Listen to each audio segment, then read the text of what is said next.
Here we go. Here we go.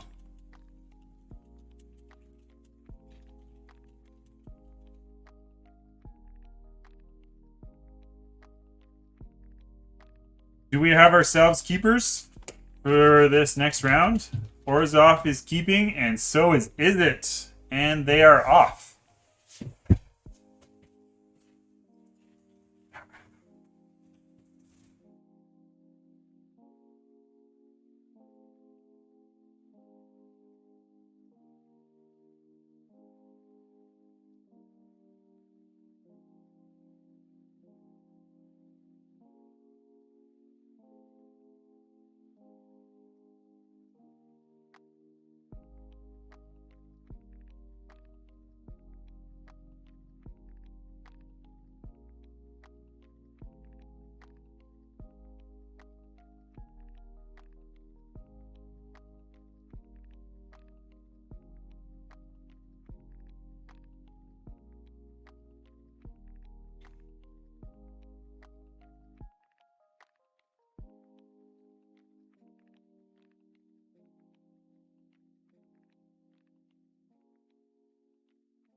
Here we get to actually see is if Orzhov has the tools or enough tools to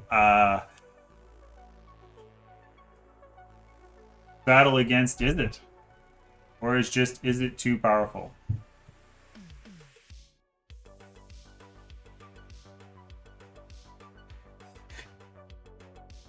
My coffee gets too cold too quick. I know. Gotta use your travel mug. It's at work. Because you traveled with it. Yeah. Yeah. So, pre-release codes for this round. I think you get 6 packs on Arena. It's for Crimson Vow, which is the first Arena codes for Crimson Vow on our channel.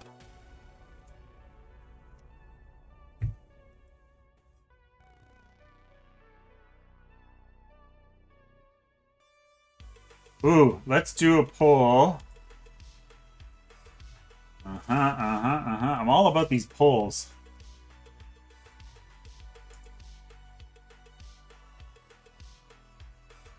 Ooh.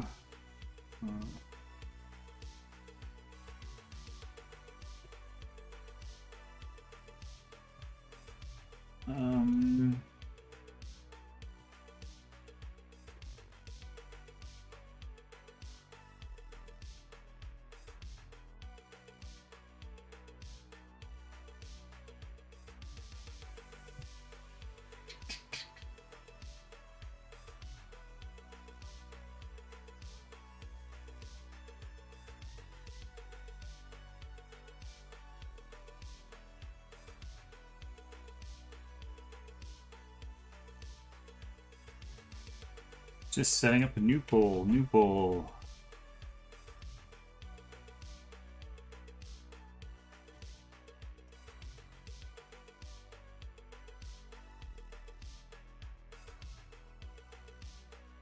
Duration 300. I'm guessing that's seconds. Ah, well. We're going to use it for this round. So at the end of the round, I will close the poll. Obviously.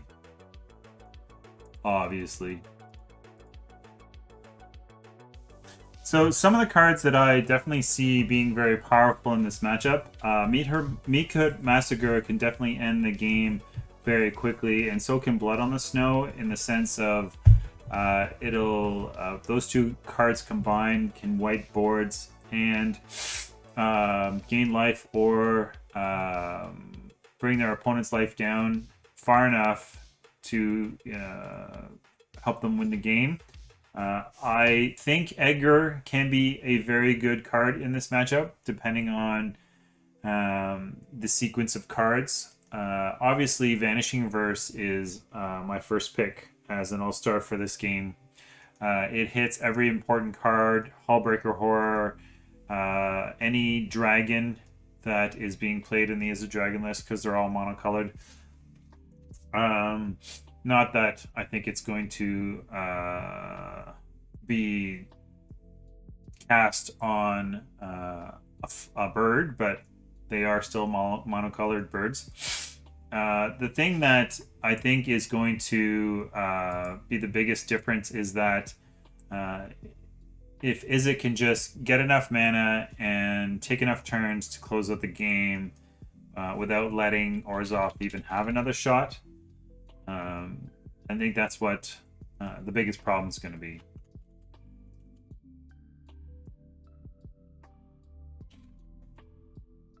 Humiliate's a good card. That's an interesting card I haven't seen. Coming out of the Orzhov side. Alright, so...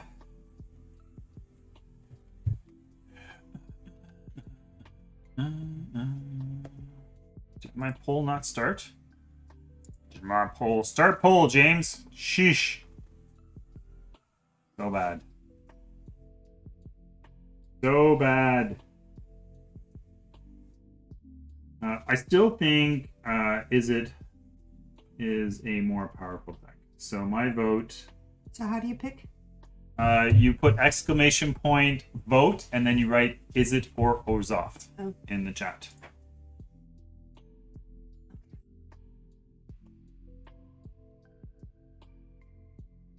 And it's nothing against Zombie's play ability or skill.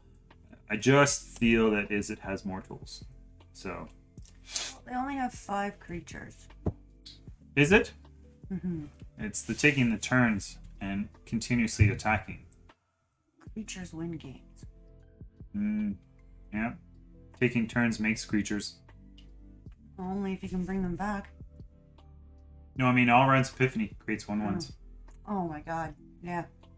I spent my gaming career afraid of 1/1s. Hey man, those 1/1s are winning games.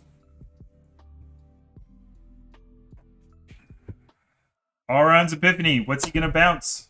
Poison girls. Poison girls. Well, they're winning the same amount of games as his planeswalkers. Yes. Granted, like, Zombie is a very skilled player, so he probably has a perfect game plan as to what he's going to do in this matchup. So I have no doubt that. Oh my god, he's conceding already in game 1. Who? Zombie. Oh. Well, that just swayed my vote. Yeah. I'm just joking.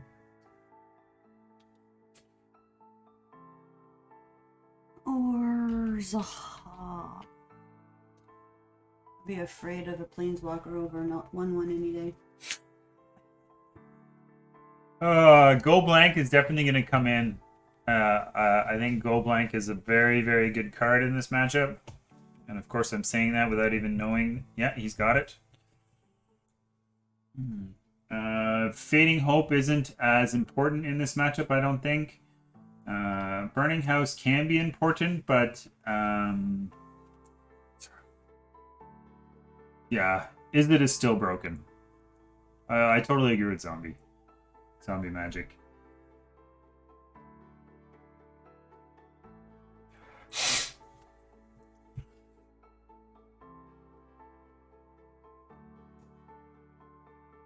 Sweet and Salty, you gave me an amazing idea.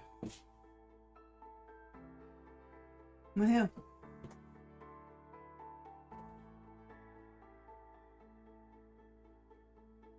Steal your drop book.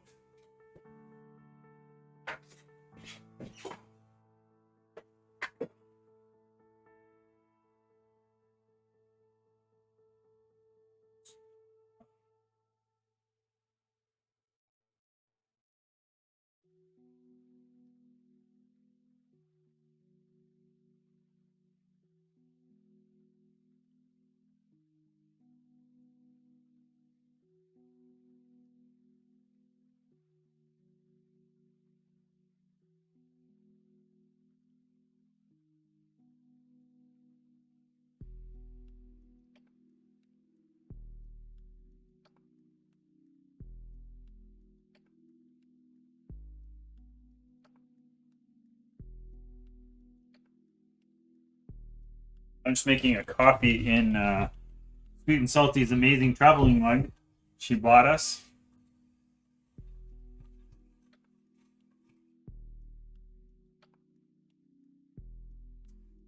So you lose 2 life and draw 2 cards. That's kind of cool. Very, very cool.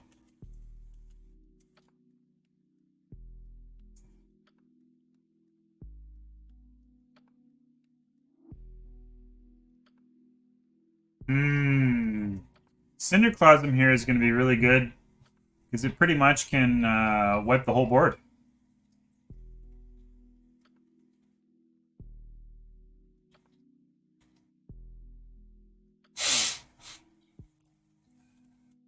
Does he put more pressure? This is the worst thing about control matchups, or going up against control matchups. Do you put more pressure on the board and then lose all your creatures, or do you not? And then on the opposing side, do you wipe the board at this point, or do you not?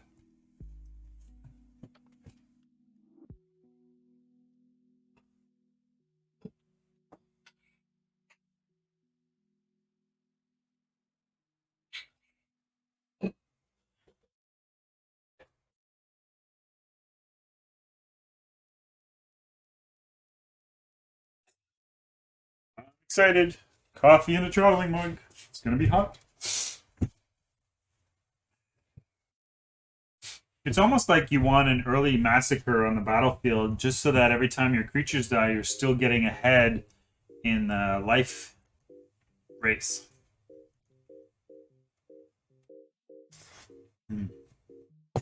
That is definitely hot.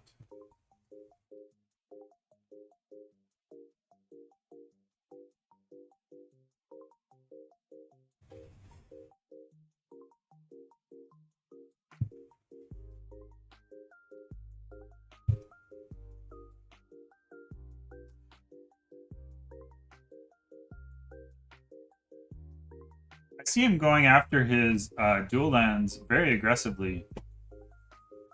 I guess it's forcing him to his opponent to pick the colors he needs to cast his spells. 5/0. Good card to cast right here.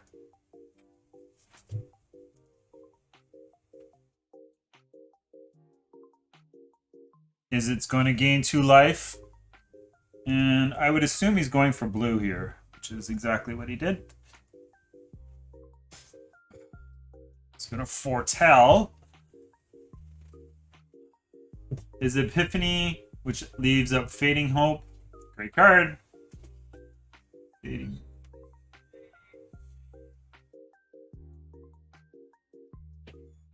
Fading Hope is really good against these spider tokens. Because when they come off the battlefield, it also means that the Spider Queen does not gain a counter. But they do lose a threat. Just going to wipe the board here, or put 1/1s into play. What do you think?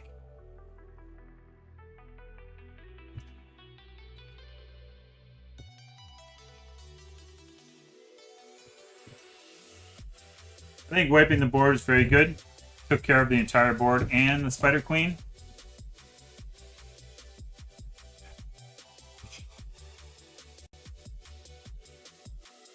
Massacre just trying to apply more pressure.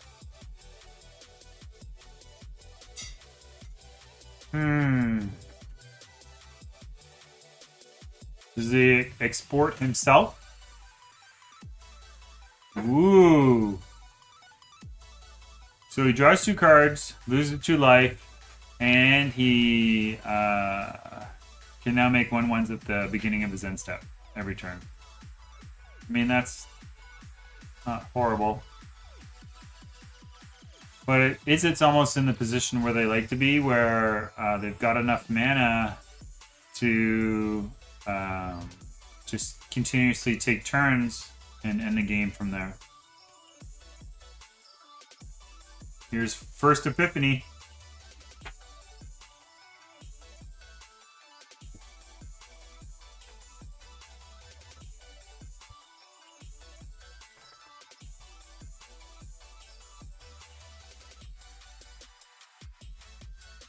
Yeah, see, there's just not a lot in his hand that's going to stop Epiphany from resolving or attacking into this. I'm surprised he didn't cast another Epiphany, actually. But attacking for 7 was pretty substantial.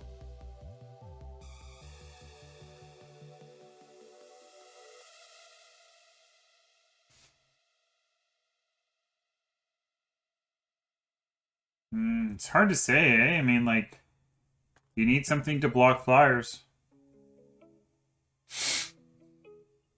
I still think a Massacre would have been really, really good in the beginning of this game.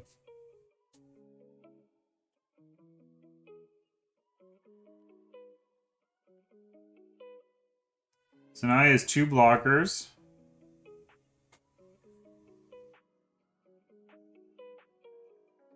Wow. And I think that's game. He can go Iteration into Epiphany. And that'll be it. This game is over very quickly, Sweet and Salty.